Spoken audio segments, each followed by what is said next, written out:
Pour la question, la, la- la problématique de la malnutrition, et, vous savez, dans notre pays, elle est là, et puis les chiffres sont criants.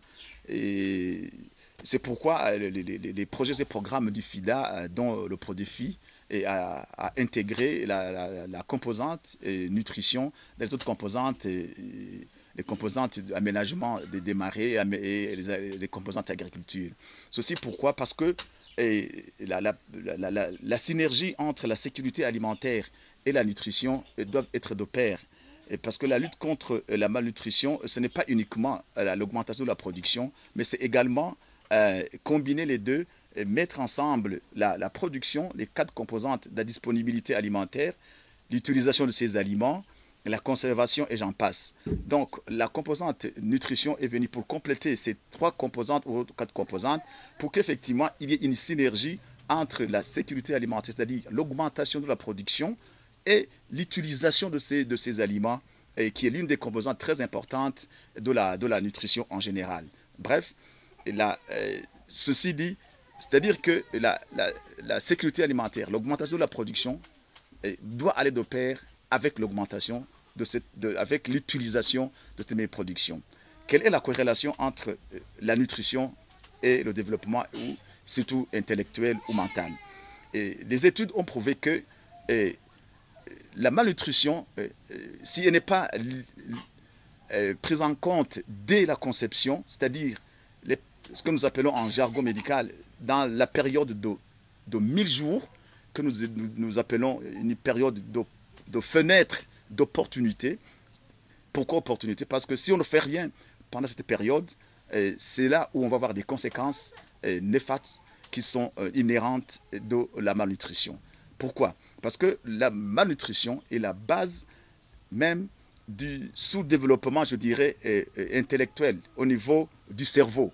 Au niveau du cerveau, on a constaté que avant 24 mois, si rien n'est fait, la maturation cérébrale due à la bonne nutrition n'est pas faite.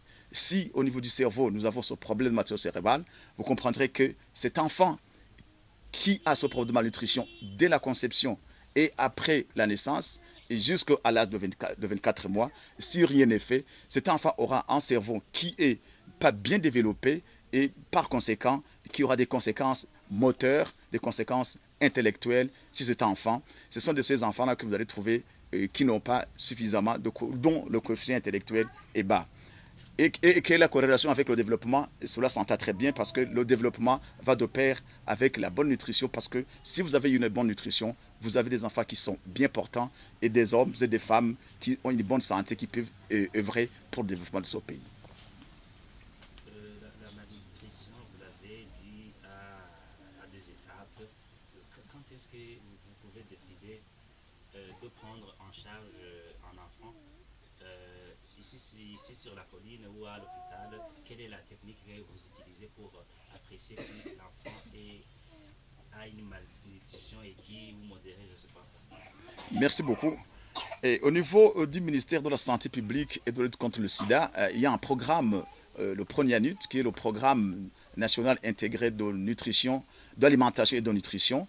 Et c'est ce programme qui est vraiment qui est en point nommé, à point nommé, parce que le problème de malnutrition n'était pas aussi considéré, et à juste titre. Alors, comment est-ce qu'on le sait?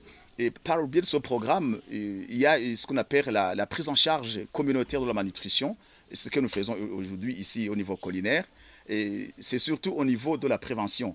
Parce qu'au niveau des autres structures médicales, je dis au niveau de centre de santé, il y a d'autres structures qui prennent en charge les enfants qui ont une malnutrition qui est très avancée. Alors nous, c'est au niveau communautaire uniquement où nous sommes appelés à intervenir pour que ces enfants ne puissent pas tomber dans cette situation, avec l'aide effectivement des Mamas Lumière, des agents de santé communautaire et les techniciens de promotion de la santé, ainsi que la communauté même, parce que cette prise en charge prônée par le ministère de la Santé publique et de lutte contre le sida est une approche communautaire et de lutte contre la malnutrition. Et comment est-ce qu'on le fait alors?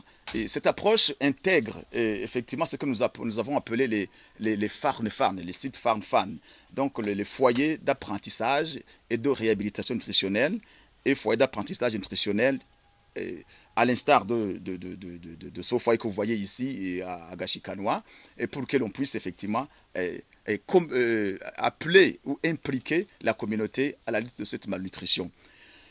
D'abord, qu'est-ce qu'on fait? On fait une mobilisation tout azimut de la population autour de la thématique nutritionnelle, et non seulement nutritionnelle également, il y a le planning familial, l'hygiène et j'en passe. Mais à ce niveau-là, on explique à la population tout ce qui est lié à la malnutrition et tout ce qui est connexe.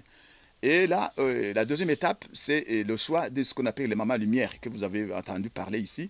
Ces mamans lumière, ce sont des mamans lumière, effectivement, qui ont des capacités ou même des attitudes pratiques et normales et qui font que ces enfants, leurs enfants ne sont pas malades et que, dans le jargon médical, nous disons que ce sont des déviantes positives. Ils ont un comportement déviant positif. Normalement, un déviant, c'est négatif. Mais cette fois-ci, c'est une déviance positive. Ce sont des mères qui ont des comportements, des caractères. En terre enseigne que ces mamans, malgré qu'ils n'ont pas beaucoup de capacités, je dirais, financières, ou même, je ne sais pas, intellectuelles, ils puissent faire en sorte que leurs enfants ne tombent pas malades. Ils ont également d'autres qualités. Ils doivent savoir lire et écrire. Il doit être marié légalement, il doit avoir un bon comportement dans la communauté. Bref, ce sont ces mamans lumière qui sont déviantes et positives et qu'on essaye de choisir dans la communauté. Et des fois, elles sont choisies par la communauté elle-même et à qui on confie ce travail de prise en charge. Après, leur choix, on fait un renforcement de capacité. Nous avons des modules FAN qui sont bien établis en Kirundi et qui sont en Kirundi et qui sont dans la portée de tout le monde. On peut peut-être apporter un des modules là. Zacha Gitabo. Ce module là. Et puis là, on les renforce en capacité au niveau par les structures décentralisées du ministère, le bureau provincial, les districts sanitaires, et les centres de santé, les techniciens de promotion de la santé, et les points focaux nutrition qui sont au niveau de chaque BPS et chaque district sanitaire. Après ce renfort de capacité, alors, il y a également, on les enseigne comment faire le dépistage à l'aide de SOMIWAC, à l'aide de SOMIWAC, où vous voyez ici, et le MIWAC, c'est un mètre ruban, avec, à l'aide du MIWAC, on mesure le périmètre brachial. Je pense que tout à l'heure, on va faire une démonstration. Et avec ce MIWAC, vous voyez que ce MIWAC a 3 couleurs. Il y a la couleur rouge, que vous voyez ici, et la couleur jaune, ainsi que la couleur verte. Alors, si l'enfant tombe dans la couleur rouge, on appelle ça qu'il a une malnutrition aiguë sévère. Là, on ne peut pas la traiter ici au niveau du FARN. Il doit être transféré directement au centre de santé parce qu'il a déjà des complications de la malnutrition, vous avez entendu. Si l'enfant, si la mesure tombe au niveau de la couleur jaune, alors là, c'est un enfant qui peut être pris en charge au niveau du site FAN, au niveau communautaire. Et si l'enfant tombe dans la couleur verte, c'est-à-dire à partir de 13 cm et au-dessus, c'est l'enfant qui est normal. Alors cet enfant-là, on prodigue des conseils et des enseignements au niveau des parents pour qu'il ne puisse pas tomber dans la couleur jaune et rouge. Voilà comment est-ce qu'on fait. C'est par le biais d'un dépistage de masse au niveau de la communauté, au niveau de ménage. Et puis nous, au niveau du Prodéfi, nous faisons un dépistage de masse, c'est-à-dire nous allons maison par maison. Et si dans chaque maison, à chaque maison où il y a un enfant de moins de 5 ans, une femme enceinte et allaitante, on prend également ces mesures. Et je vous ai dit qu'il y a un autre, pour les mamans enceintes, il y a un autre MIWAC qui est réservé, ce n'est pas celui-ci, et qui est réservé aux mamans, aux mères, aux adultes, les femmes enceintes et les femmes allaitantes. C'est à l'aide de ce MIWAC-là qu'on utilise. Merci. Donc, c'est par le dépistage que nous dépistons les enfants malnourris à l'aide de ce MIWAC et que ces enfants puissent venir ici dans les femmes. Oui, les femmes lumières nous ont parlé que le programme Prodéfi le donne les adoptés du petit bétail. Et ce petit bétail, c'est de faire à quoi? À avoir de la viande ou à faire? Oui, le petit bétail fait partie des interventions du Prodéfi et c'est une sorte d'innovation d'ailleurs parce que vous savez, la malnutrition, elle est les causes de la malnutrition sont multisectorielles ou multiples.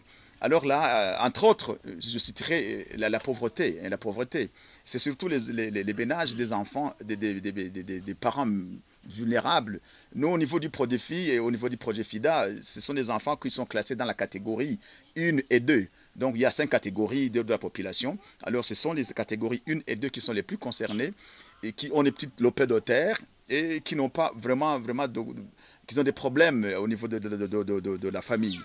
Alors là, après les séances d'éducation nutritionnelle pendant 12 jours de la session Farn, et nous causons avec ces mamans, ils nous disent leurs problèmes. Et des fois, 80% de ces parents nous disent qu'ils n'ont pas de terre, ils nous disent qu'ils sont pauvres et que c'est probablement la cause, l'une des causes, à côté de l'ignorance bien sûr, l'une des causes de cette malnutrition. Alors au niveau du ProDéfi et au niveau de la conception du projet, on a vu que si on pouvait accompagner ces parents qui ont des enfants qui sortent des sites FAN, à cause de la pauvreté, on pouvait sauver ces enfants et en même temps résoudre le problème. Parce que le grand problème, c'est la pauvreté. Si on ne résout pas ce problème de pauvreté, ça devient un cercle vicieux. Pauvreté, malnutrition. Il quitte le site Farn, il rentre chez lui, il retombe dans sa misère, et puis l'enfant revient, quand on fait un deuxième dépistage, il revient dans le site Farn. Alors, au niveau du ProDéfi, l'approche, c'est l'accompagnement, on appelle ça le micro-projet d'accompagnement, qui sont surtout les semences maraîchères. Et aujourd'hui, on y ajoute les patates douces à chair orange parce qu'ils sont très riches en vitamine A et pourquoi pas le porcin. Et nous avons vu que le porcin, c'est un animal qui est très prolifique. En bout de temps, il peut se reproduire et effectivement apporter un gain pour la famille. Pourquoi? Parce que c'est pas pour manger, pour apporter des protéines animales, mais c'est plutôt pour augmenter la production dont la famille pauvre ont besoin pour qu'ils puissent effectivement avoir les 3 catégories d'aliments dont je vous ai parlé et pour que la nutrition soit une bonne nutrition.